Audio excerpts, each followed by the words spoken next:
Welcome to No Magic Bullet podcast series. What's in Your Toolbox is a monthly podcast on mental health. I am your host, Bobby Kay, comedian, mental health advocate, and executive producer of the documentary No Magic Bullet, What's in Your Toolbox, an honest discussion on mental health. I am 70 years young, suffer from Tourette syndrome, and love doing these podcasts that always reminds me to practice what I preach. Welcome to episode 6, season 5 of What's in Your Toolbox. Our guest is from her company, blog, whatever, but we're going to call it Intrepid Living. And Intrepid means she's fearless, she's an adventurer. And you're going to find out why I offered to have her on my podcast. So I asked her to send me a bio, and she didn't. Oh, I forgot. It doesn't matter because I've just taken this off of your website, and it says, who are you? You're a seeker, you're a teacher, you're an occupational therapist, you're a solo European traveler, you're a financial markets trader, you're a recovering alcoholic, you're an executive coach, you're a speaker and a facilitator and a writer, and I think that that's basically qualifies you as an intrepid person. So we both live in our Shangri-La, which is the Beaver Valley, not the Beaver Valley Ski Club, but we take in the entire Beaver Valley. I have met our guest one time at Loblaws. I guess she was doing some coaching and I was trying to grab a sandwich, so that's the only time I've seen her out of the Beaver Valley. She said to me one day at Beaver Valley Ski Club, my people have to talk to your people. So that's why we are here today. She's inquisitive and she has lots of lived experience. She's small and mighty and powerful. So, without ado, I'm going to introduce you to our guest, Gail Heney. Hey, girl. Here, Bobby. Nice to see you. Thank you for having me. We've been talking about this for a long time. I didn't know what we were going to talk about, and then one day we were in the senior members lounge, and I was telling about a couple of people that I had on my podcast from Beaver Valley who were in the 12-step program, and you just sort of walked by casually and said, oh, I've been in the 12-step program. And I said, oh my God, only the lead knows what goes on in the pot. So here we are. So tell me, how do we know each other? I'm so glad you asked, because I don't think that you even know this, Bobby. So it's 31 years we've been members at Beaver Valley. Probably about 28 years ago, maybe 29, I noticed that you used to walk by the Beaver Valley Ski Club in the most horrendous looking, fuzzy, almost long johns, but not quite, outfit. And you would be snowshoeing. You'd be stomping across in front of the senior members lounge and heading out into up the north end of the club. And we had just started snowshoeing. And this was before it was cool. But I was ahead of the cool game, just saying, okay? As were you. And I called you Crazy Legs to my friends. I said, there goes Crazy Legs. And you'd stomp off. And I always thought, where the hell is he going? And then not long after I made the discovery of you being Crazy Legs, a friend and I were trying to get over to Talisman to watch our kids race. And we wanted to snowshoe over. And we didn't know the way. It was Brenda and I. And you found us kind of wandering around up at north, looking quite lost and stomping through deep snow, and said, ladies, I can show you the way. And Brenda and I looked at each other, and we didn't really know you. And you had on your Crazy Leg outfit. And I thought, well, like we got no choice here if we want to get to Talisman. So you were a fantastic guide through that. And that was before the trails were really marked. And you got us over to Talisman. And that's how I met you. And then after that, you said I was powerful, and I thought, this is good. We could be friends. Well, you were scary and powerful. You were very dynamic. And we just had this simpatico relationship where I knew that deep inside you were a good mystery, and you knew that I was more than just crazy legs. I used to snowshoe. I have Tourette's. I wake up. I say in my comedy, I wear Fitbit to bed, and I've done 10,000 steps before I wake up. So for me to get up in the morning and go for a snowshoe for 3 hours, and then come back, and I used to make breakfast, and then I'd get to the hill, and I was about at the same energy level as everybody else. So that's how we know each other. But how long ago do you think it was that you walked by me and I was talking about the 12-step program and said, oh yeah, I've been in that, or I'm in it? Well, I did it probably, I don't know, maybe a couple years ago, Bobby. A couple of years ago. And this isn't going to be about the 12-step program, because it's going to be about your blog. But how long have you been? I will be 20 years sober in September. Yay! Let's have an applause. Isn't that wonderful? That's how you measure this stuff. In years, decades, not in minutes or hours.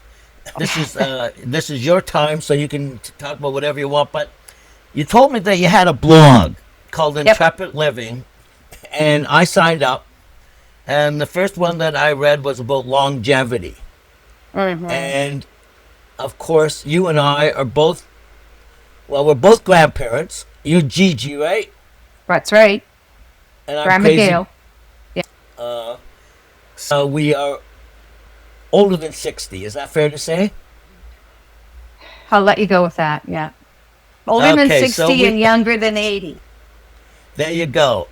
So tell me a little bit about, because I was interested in longevity, and then of course I was reading some of your blogs recently, and there was one about Edna, and your writing is fantastic. So, and I hope that everybody subscribes, because you're going to love it. It's creative, it's intuitive, and it's fantastic. So tell me about Intrepid Living. Okay, thank you. I'd love to. Actually, it's my second website and kind of blog series, most recent one. And it about I was doing some babysitting, and I picked up this book on my daughter's saying the 5 regrets of the dying, and it was by Ronnie Ware, who is a caregiver. And speaking of longevity, like I want to hear everybody with their Fitbits and their Oura rings and their supplements and their, bags with weights in it and all of the things that we're all doing to try to stay fit and healthy and things. And I thought, I wonder if anybody, when they're, on there, was thinking, gee, I wish I had bigger quads or, whatever. And so the 3 regrets that really stuck with me and got me thinking about writing about courageous, open-hearted, open-minded life until you don't live anymore. The 3 ones stuck with me were I had more courage to live a life true to myself, not one that others expected of me. And the other one was, I wish I had the courage to express my feelings, and then I wish I let myself be happier. And I thought about those, and I was in mid-60s, so well into grandparenthood at the time, and I thought, those should be my life priorities. Because if I want to do that, then the health and things will come behind that to keep me doing those things. So intrepid was a word that really stuck with me because it's fearless, it's courageous, it's inquisitive and curious. And I also wanted to throw in compassion. So it's not so silly, but it's kind of compassion for self and others. So that's our weekly blog about my experiences, about my thoughts. I'm a seeker, so I go on retreats and I meet interesting people and I learn interesting life lessons. And my recovery program has taught me a lot. And I just want to put it out there, and I want to inspire other people, and I want to book other people to maybe be more honest with themselves, maybe live more honestly so that they don't have regrets when they die. Well, this is way into being on a podcast, correct? That's correct.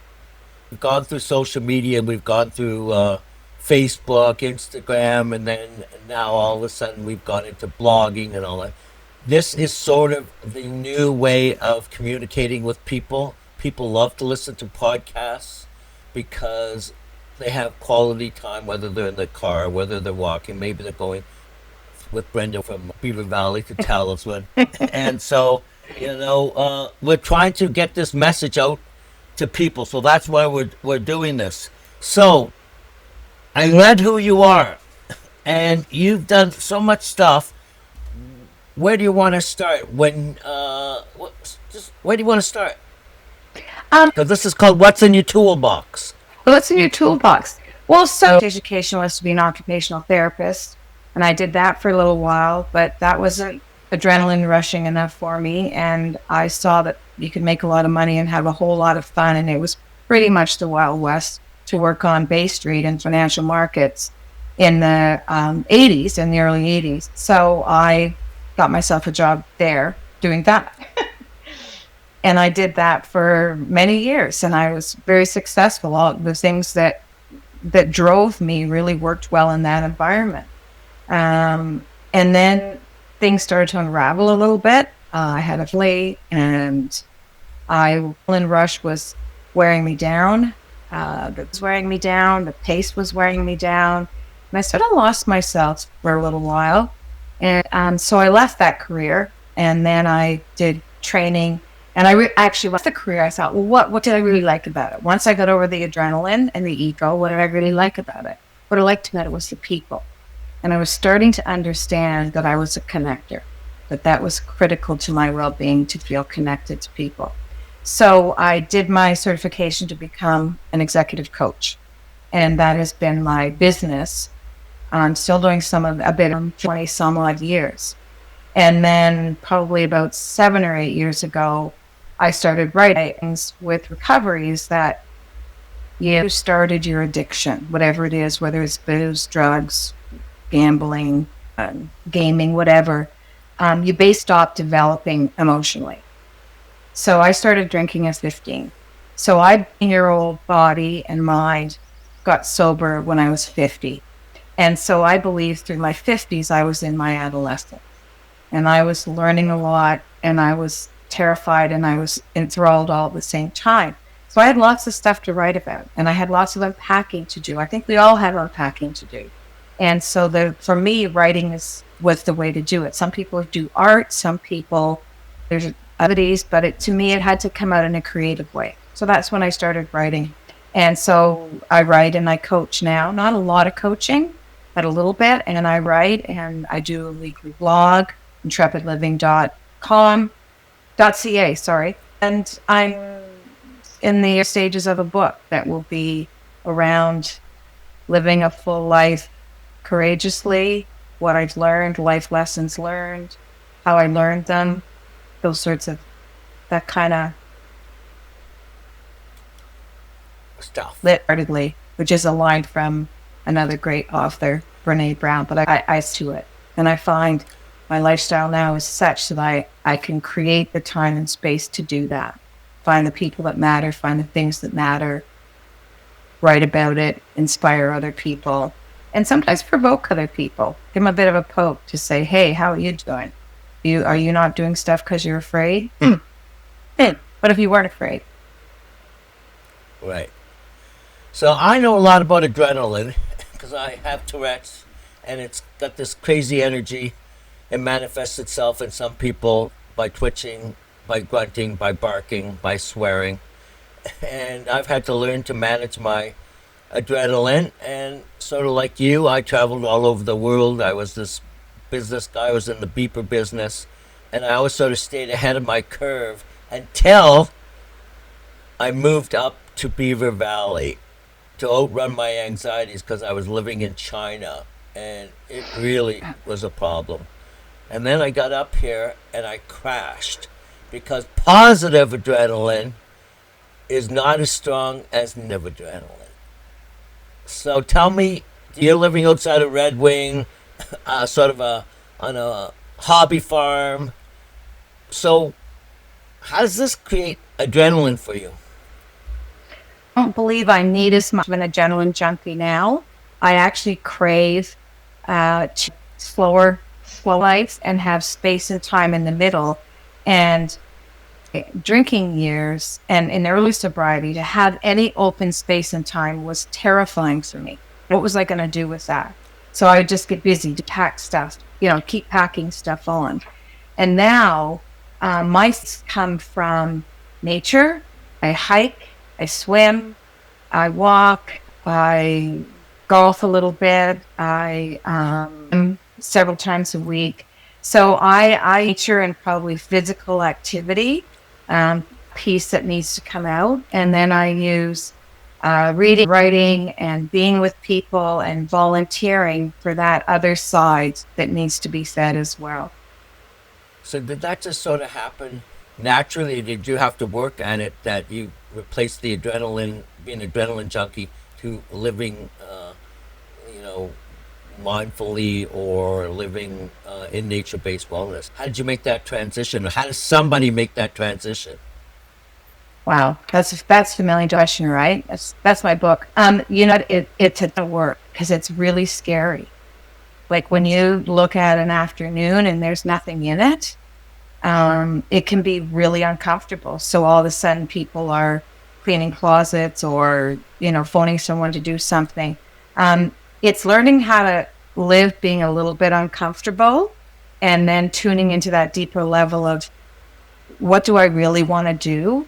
And then doing that, if it's not, it has to be different than what you normally do. So you have to break the cycle of the pattern of what you normally do. And that's really difficult to do. And, I have to listen to them about 10 times because I edit them. But the last time I listened to them, I say, okay, I'm going to listen to it as if I was learning from it. So do you think being an executive coach and getting high energy, high powered people has helped you transition into this? Yeah, it has, because coaching them how not to be like that so much, so often.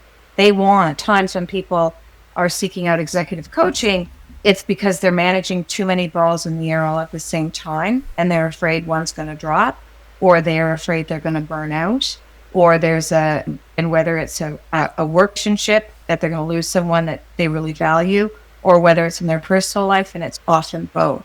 And so the work personal kind of morphs together into, like, tell me about your day and what parts of it can you control? And control is a really big thing, because the fact is, when you ask yourself what you can control, you think about a triangle. There's the situation, the other person, and you.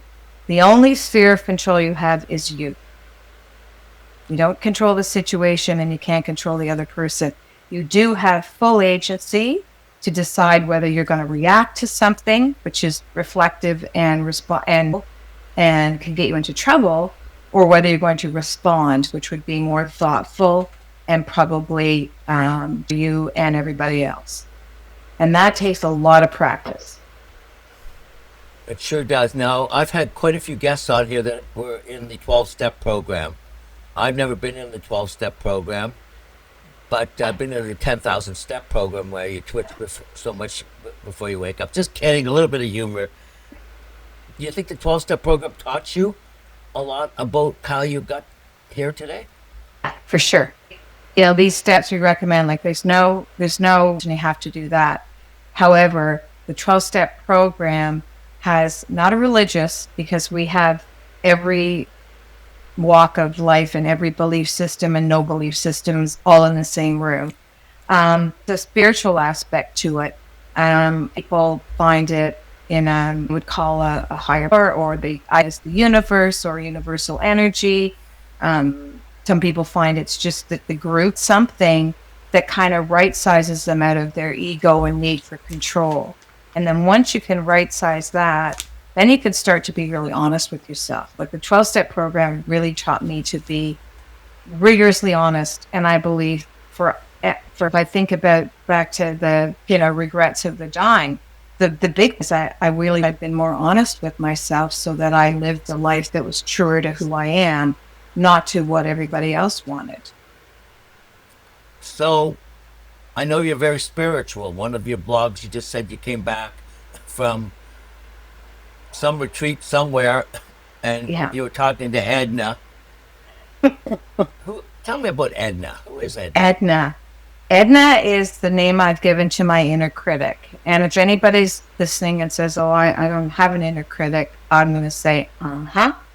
Why don't you just dig a little deeper and listen to what goes on in your head when you're feeling uncomfortable in a situation, you're feeling afraid, you're feeling nervous, you're avoiding any of those things. That's your inner critic, that little unconscious voice in your head that's saying, no, this is dangerous. No, you can't do that. Or who do you think you are? Or, whatever it is. You're not strong enough. You're not smart enough. You're not this. You're not that. So that's Edna. I named her Edna.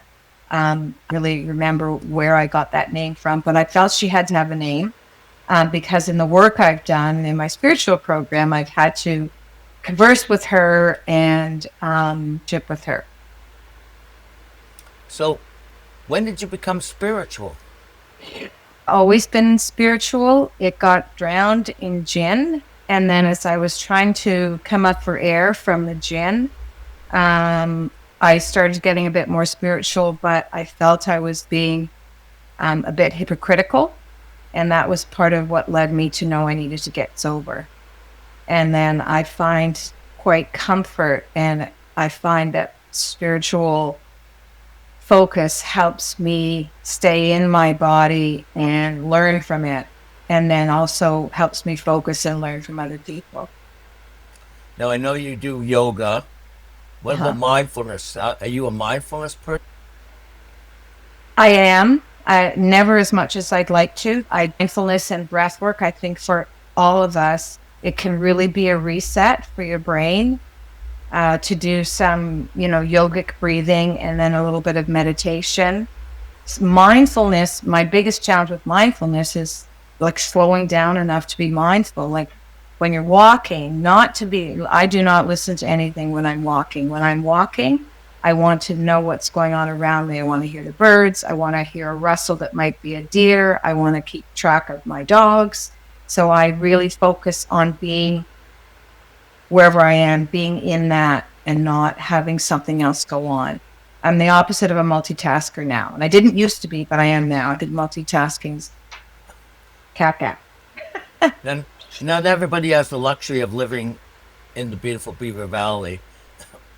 You lived in Toronto. Yeah, because I started it there. I got in Toronto, up until like 5 or 6 years ago. Every week I was in Toronto for full weeks and then just a few days. Then you could be mindful on your balcony. Clouds in the sky, noticing the city sounds, your breathing happen anywhere. Be mindful walking. I mean, you sure as heck have to be mindful walking on Yonge Street so you don't get hit in traffic and scooters and cyclists, etc. Mindful is like noticing what's going on around you and noticing, and without judging it. Like, there it is. Wow. That person is driving really fast. I need to just step away from the curb a bit because they're driving. Like, it's just noticing and being in your skin and in whatever environment you're in, as opposed to making a shopping list and talking on the telephone and weaving in and out of people without noticing, and all of a sudden realizing that you're walking across and the light has turned red and you're in the middle of the intersection. And I've seen that happen a lot. Well, listen, I've talked about mindfulness. It took 7 years to be my friend. I had to do mindfulness because I went to Pat Rockman's mindfulness institute, and I just had to be mindless because I was so sick I couldn't get out of bed. But it took 7 years to be my friend. Would you say it's your friend now? Mindfulness? Yeah, Absolutely. It's like it's a safe haven, don't you think? Well, how long did it take before you could? Because I hear from so many people, I can't sit. My mind goes crazy. I hate doing it. I just bought my sister, actually, for her 68th birthday, a meditation pillow, and I sent her one of Pat's meditations. So, how long did it take before it became your friend? Was it instantaneous, or did it take a long time? Absolutely not. 25 years ago, I tried to meditate, and I said, I'm just not cut out for it. I can't sit still long enough. and I have too much on my brain. I used to say jokingly, my brain's just too big, man. It's just too much going on. The fact is, when you're trying to get into it, and what can make it a little less scary is to do guided meditations, because then you're still listening. And if you can just focus on listening to someone who's suggesting that you imagine a beach or you imagine water running, I found that a nice way to get me started that wasn't so scary, because it wasn't all up to me. I knew someone was going to tell me what to do, because I sure as hell didn't know what to do. And tell me about your breath work. I once saw you and Angie in the parking lot. You were going to go cold plunging in Georgian Bay, and I cold plunge. So tell me about cold plunging as a tool. What do you use it for? For a mind-body reset and action, and it just seems to clear my brain. We cold plunge. We go in Georgian Bay all year round. So we go in all winter. Breathe beforehand, just yogic breathing to clear our heads and have some quiet and kind of get into our body a little bit. And then go in the water, and below zero, we were hanging on to last winter, because there was so much shore ice. It just is a reset of mind, body, and even spirit that I don't have to describe it. Well, I understand, because I do it all the time. You dunk your head at the end? No, we do not dunk our heads. Because I dunk my head. Do you? And I dunk my head because that's sort of the way I finish off, and that's sort of like the pinnacle. Now I'm good. Really? Okay, so we go in up to here so that we get our thyroid, which we've read about, in the back of our neck. Haven't dunked my head. I think I'm a bit worried about a sinus brain freeze, but you know what? You're not going to have a sinus brain freeze. You are you're a lived experience human being in a young person's mind. And unfortunately, me too, except we're in old people's bodies, but not so bad. I think we're doing pretty good.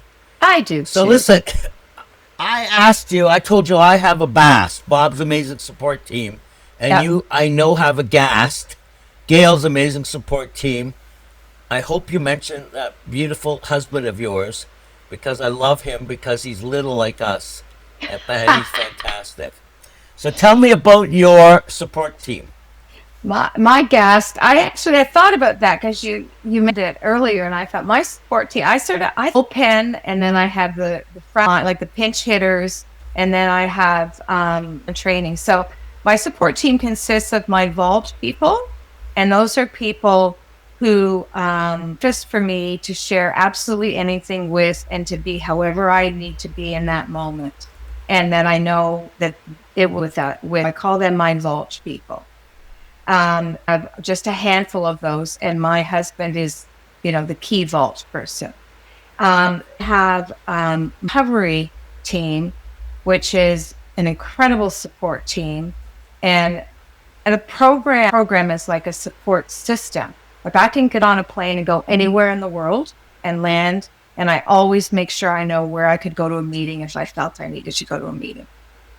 Wow. Anywhere in the world. I've been in Spain, I've been in Italy, I've been in the UK, I've been skiing out at Whistler, down in South Carolina, down in Florida, you name it. Wow. So that's kind of like time support team. And then I have this wonderful community. I mean, I'm old, right? So I've got these snippets of people that we do a lot of activities together. We dine together, we travel together. And if I fall down, I know they're going to pick me up. Well, listen to me. This has been so fantastic. When you do things where hours turn into minutes, and like, oh my God, I started. What? Yeah, I know. And all of a sudden, it's 3 hours. We are out of time, girl. This has been so fantastic, because so much, but the reality is that I've never heard somebody succinctly, when I ask them about their support system, talk about a vault, talk about your support team, your and of course, your group of friends. Yeah. So, listen, my friend, this is going to be, it's over. But we're going to do it again. We're going to do it next year as a pickup, because we'll have your book out, and there will be show notes so where people can subscribe to your blog. It doesn't cost anything. Absolutely free. Just go online, intrepidliving.ca, and read what you want to read. And then at the bottom, it just says subscribe. And I won't hassle you. You just give me your email. And then when I put a new blog out, it lands in not usually your inbox, usually in promotions. Don't even get me started on that. And when my book is out, you will be the first to know about that. Well, listen. This is Bobby Colvin and Gail Heaney saying thank you so much for listening to this episode of What's in Your Toolbox. Wow, that was just great, because I didn't get to say half the things that I wanted to ask, but I'm the host and she's the guest, and I think she very succinctly talked about her journey and things that sometimes people see negatives that they're in the 12-step program. She explained it as a positive, and she's explained that she's replaced adrenaline with something else that's just as strong, just as meaningful. And we learned about Edna, so maybe some of you people have your own Edna. I don't have an Edna. My inner voice is, I'm gonna think about it. But when we talk next time, I'm gonna have somebody. So listen, as I always do at the end of these podcasts, I clip out something from the newspaper that is meaningful to me. And on May the 16th, 2016, there was an article about Canadian astronaut Jeremy Hansen and his Artemis 2 crewmates have shared some of the life lessons they learned preparing for and carrying out their record-breaking lunar flyby last month.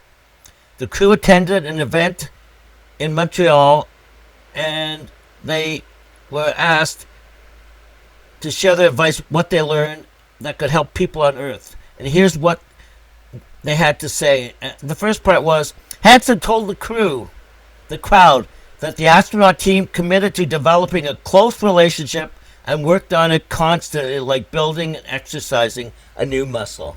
So my guest, Gail Heaney, has used her challenges in life to build a new muscle, and she's living her best life, and she is Intrepid Living.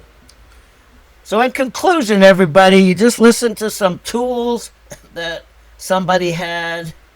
I found out that I'm crazy legs, which is cool. In the show notes, you see a link to Gail's blog.